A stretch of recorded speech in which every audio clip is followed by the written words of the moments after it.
wrong, he will definitely go off the business radar, yeah. so to speak. Yeah.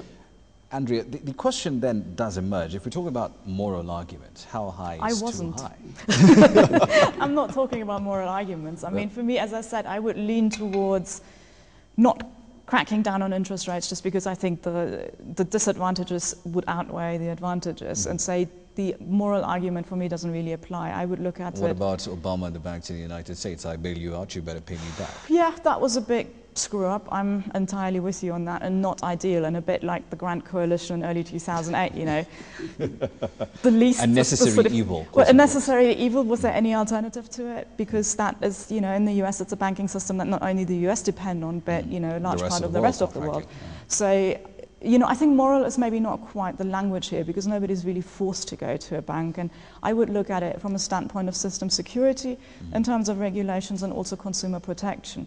And I think consumer protection is definitely a big case. I mean, you know, this for me ties in with financial literacy issues, where a lot of people really don't know what they're signing up to when they don't read the fine print. I mean, if you have people who think, you know, somebody offering you 200% rate of return on your cash investment, that's a good and realistic idea, and don't recognize that's a pyramid scheme, then I think we're dealing with very, very basic financial literacy issues. And I'm far more in favor of creating more transparency and putting more information out. I quite like the initiative of the central bank. I'm not entirely sure how far they got with creating a comparative interest rate, so you factor in all the hidden charges and everything, so you basically have an idea that you can benchmark banks against each other, because then you can say, right, you know, those guys are clearly cheaper, and let the market do its work, and then there'll be more pressure. As long as banks can have sort of a headline interest rate that looks lower, but then lots of charges behind, you know, it gets a lot more complicated. So I would work it that way.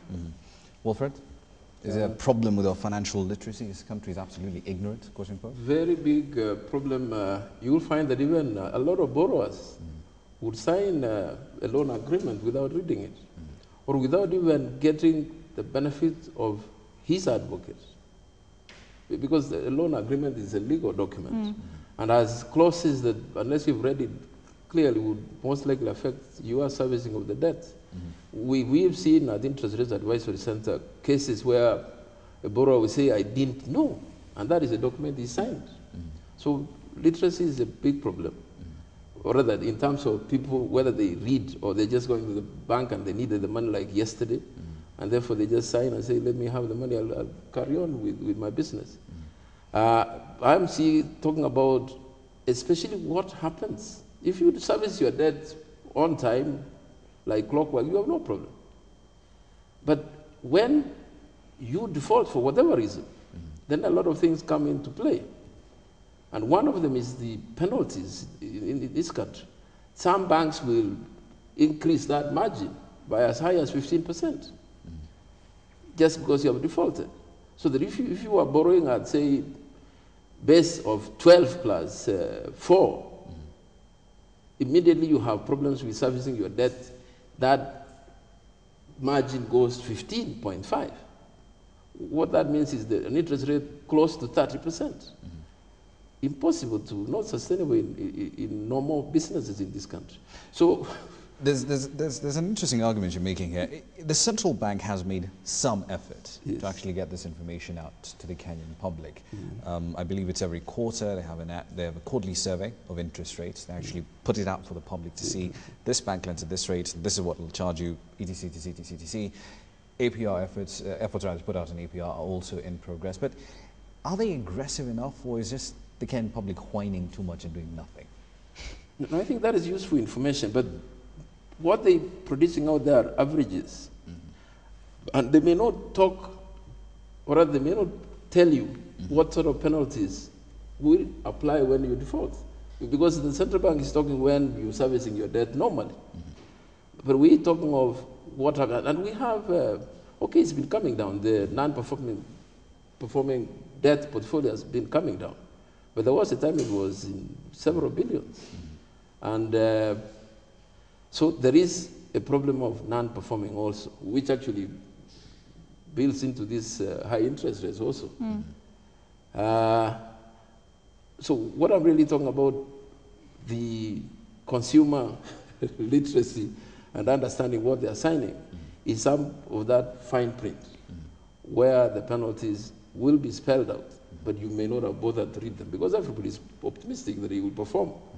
He will not have a problem of default. But default is a reality. Let me put a pedestrian, quote-unquote, argument to you both. In 2007, 2008, give or take, there were banks in this country that went on this aggressive lending spree, in the literal sense of the word. You've got sales team hired specifically to come in and push loans very aggressively. One particular one got burnt rather badly, so they ended up freezing the lending for quite a while. But if you see that kind of behavior, you've got banks reporting profits in triple digits, you've got banks reporting profits in double digits, profit growth rather, doesn't essentially imply that the market in and of itself at this particular point in time is working well? Could you make that argument? How do you want to unravel that? I mean, there was one bank in particular made an enormous amount of money of lending for the Safaricom IPO share purchase, and you should never lend for margin lending. Yes, bad thing. So that's, I think that's, you know, that's a sort of regulatory oversight, definitely. And then also look back at the end of, I mean, that was late 2007 when the economy was doing very, very well indeed.